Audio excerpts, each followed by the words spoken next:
अस्सलाम वालेकुम शाइख उस्मानी साहब, बहुत शुक्रिया आपके वक्त के लिए। सर, अब क्या समझ रहे हैं, पीटीआई के पास क्या ऑप्शंस बचते हैं, और जो ट्रायल हुआ जिसके ऊपर पीटीआई की जानिब से सवालात उठाए जा रहे हैं, ये ट्रायल इसके हवाले से बताइएगा। क्या ये जो ट्रायल हुआ बिल्कुल तमाम लीगल और कानूनी पहलू इसमें मद्देनजर रखे गए हैं? जो वक्त का कहा जा रहा है कि जल्दबाजी में किया गया, इस पर आपकी क्या टेक है, और इस सजा के बारे में आप क्या राय रखते हैं? देखिए, जल्दबाजी तो खैर नहीं, क्योंकि काफ़ी इसमें टाइम लग गया, काफ़ी लंबा ट्रायल था। बस इसमें जो कमजोरी नजर आ रही है वो सिर्फ ये कि जो डिफेंस काउंसिल्स थे उनके, जो दोनों के, इमरान खान के और शाहिद कुरैशी के, उनको मौके नहीं मिले क्रॉस एग्जामिनेशन करने के विटनेसेस को, और वो इस वजह से नहीं मिले क्योंकि उनके अपने जो डिफेंस काउंसिल थे दोनों के, वो मौजूद। मैं माजरत चाहूँगा, कता कलामी की मैं माजरत चाहूँगा आपसे। जो इसके तमाम लीगल और कानूनी पहलू हैं, मैं चाहता हूँ कि डिटेल से उन्हें हम डिस्कस करें आपके साथ। एहसन इकबाल साहब भी हमारे साथ मौजूद हैं, नून लीग के सीनियर रहनुमा। एहसन इकबाल साहब, अस्सलाम वालेकुम, बहुत शुक्रिया आपके वक्त के लिए। आप क्या कहेंगे 10-10 साल कैद की सज़ा जो सुनाई गई है, जिस पर इसमें कोई राय नहीं, सब जानते हैं कि यही इस तरह की बयानात आने थे, एतराज़ात उठाए जा रहे हैं कि फेयर ट्रायल का मौका नहीं दिया गया पीटीआई की जानिब से। Your take sir. देखिए, पहली बात तो यह है कि मैं समझता हूं कि जो जुर्म इमरान खान साहब ने बानी पीटीआई में जिसके मुर्तकब हुए, उसके हवाले से तो शायद अदालत ने अभी थोड़ी नरमी का मुजाहरा किया है और ये सजा इससे संगीन भी हो सकती थी। असल बात यह है कि इस केस की FIR तो खुद बानी पीटीआई अपनी हरकत से और बयानात से अपने खिलाफ कटवा चुके थे।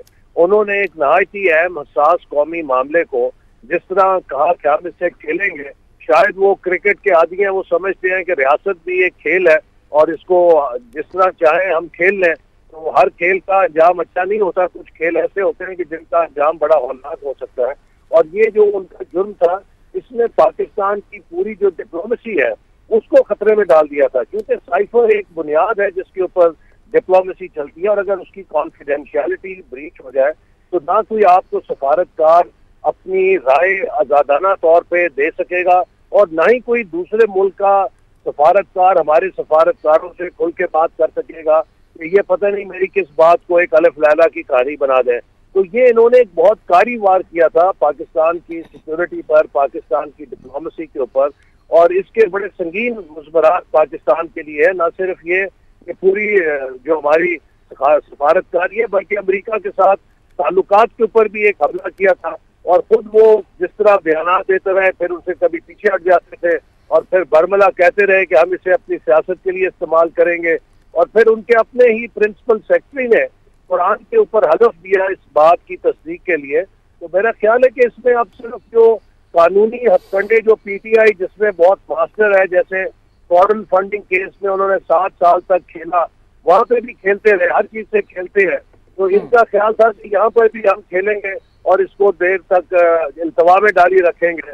और बाकी मैं समझता हूँ कि इसमें तो हर चीज कौम के सामने है, उनकी तकारीर, उनके इंटरव्यूज और उनके अपनी वो ऑडियो लीक जिसमें वो अपने खास जो मुशीरान हैं उनसे कह रहे हैं कि हम इस मामले को अपनी सियासत के लिए इस्तेमाल करेंगे।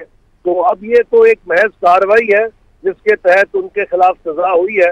तो क्या अगर कोई शख्स पार्टी का सरबराह है, वजीर आजम है, तो आइन और कानून से बड़ा है? अगर यही हरकत एक सेक्शन अफसर ने की होती तो अब तक बेचारा वो तला जा चुका होता कानून के अंदर। तो हम इनके लिए इसलिए रियायत करते हैं कि ये एक बड़े वो किसी पार्टी के जो है सरबराह हैं या बानी है या वजीर आजम रहे हैं। जी एहसन साहब, मैं अगला सवाल आपसे करना चाहती कि अब इस फैसले के बाद आपको लगता है कि पीटीआई जो है जैसे पहले मुतालबा करती है ये एक लेवल प्लेइंग फील्ड ना मिलने का, इंतखाबी मुहिम उस तरीके से ना चला पा रहे हैं वो जिस तरीके से बाकी हमने देखा कि जो सीनियर पार्टीज हैं वो चला रही हैं, तो अब क्या पीटीआई के पास एक वैलिड पॉइंट आ जाएगा खेलने के लिए कि हमें जो है वो लेवल प्लेइंग फील्ड भी नहीं मिली, अब इलेक्शन करीब है तो बानी पीटीआई को 10 साल कैद की सजा भी सुना दी गई? देखिए, लेवल प्लेइंग फील्ड तो आपको तब मिलती है कि जब आप आइन और कानून के मुताबिक खेल रहे हो। तो जब आप आइन और कानून को तोड़ रहे हो और फिर आप ये मुतालबा करें कि मेरा किसी किस्म का इंतसाब भी नहीं हो सकता, मुहासबा भी नहीं हो सकता, मैं जो मर्जी करूं, आइन और कानून मेरे मतहत है, तो ये लेवल प्लेइंग फील्ड का तो मकसद नहीं है। आप मुझे बताएं कि दुनिया का को अमेरिका हो या बरतानिया हो या जर्मनी हो, वो इजाजत देंगे कि आप वहां पर फौज की छावनियों पे हमला करें? वो किसी को इजाजत देंगे कि उनके जो वतन के लिए कुर्बान होने वाले जो उनके शहीद हैं उनको वो तौहीन करें, उनकी यादगारें मस्मार करें? کیا وہ اجازت دیں گے کہ وہاں پر جو ان کا فاؤنڈنگ فادر ہے ان کے گھروں کو آگ لگا دی جائے اور وہ ریاست خاموش نشی بنی رہے؟ تو یہ ساری جو قومی سلامتی کے ساتھ ایک گھنونا کھیل بانی پی ٹی آئی نے کھیلا اور اپنے لوگوں کے ذریعے کھیلا، دنیا کا کوئی بھی جمہوری ملک اس طرح کی آزادی کو لیول پلینگ فیلڈ کے درجے میں نہیں لاتا، بلکہ یہ پاکستان ہے کہ جہاں پر 9 مئی کے اندر ملوث افراد کو الیکشن لڑنے کی بھی اجازت ہے۔ امریکہ میں تو انہوں نے 18 سال سزا سنا کے صدر ٹرمپ کے حامیوں کو جیل میں ڈال دیا جنہوں نے کانگریس پہ حملہ کیا تھا۔ ٹھیک ہے احسن اقبال صاحب، بہت شکریہ آپ کے قیمتی وقت کے لیے، آپ نے اپنا قیمتی وقت نکالا۔ زیغم صاحب آپ کی جانب بڑھتے ہیں، اب آپ اس حوالے سے آگاہ کیجیے گا، چونکہ جس طرح کہ ہم پہلے بھی کامران مرتضی ہمارے ساتھ موجود تھے، انہوں نے کہا کہ جب کہیں کوئی جرم ہوتا ہے تو اس کی سزا تو ہوتی ہے، جرم ہوا اس کی سزا ملی۔ اس ٹرائل کے حوالے سے آپ کیا کہتے ہیں؟ جو ٹرائل ہوا جس پر اعتراض اٹھایا جا رہا ہے، کیا وہ فیئر ٹرائل تھا؟ کیونکہ سائفر کا معاملہ آفیشل سیکرٹ ایکٹ کا معاملہ ہے، بہت سارے حساس معاملات اس کے ساتھ جڑے ہوتے ہیں، آپ کی قومی سلامتی کے معاملات، آپ کے سفارتی تعلقات، اس ساری چیز کے ساتھ جڑے ہوتے ہیں۔ بالکل آپ ٹھیک کہہ رہے ہیں۔ دیکھیے انتہائی غیر ذمہ دارانہ طرز عمل تھا جو عمران خان صاحب نے اختیار کیا، اور جس وقت وزیر اعظم تھے اس وقت ہی انہوں نے اس کو استعمال کرنا شروع کیا، اور اس کے پاکستان کی جو خارجہ پالیسی ہے اس پر بھی یقیناً اثرات تھے، اور جس طریقے سے پاکستان کا فارن آفس کام کرتا ہے، اور یہ تو لگ رہا تھا جیسے جیسے معاملہ آگے بڑھا کہ یہ سنجیدہ کیس ہے اور کسی نہ کسی نوعیت کی اس میں سزا کا معاملہ جو ہے وہ ہوگا۔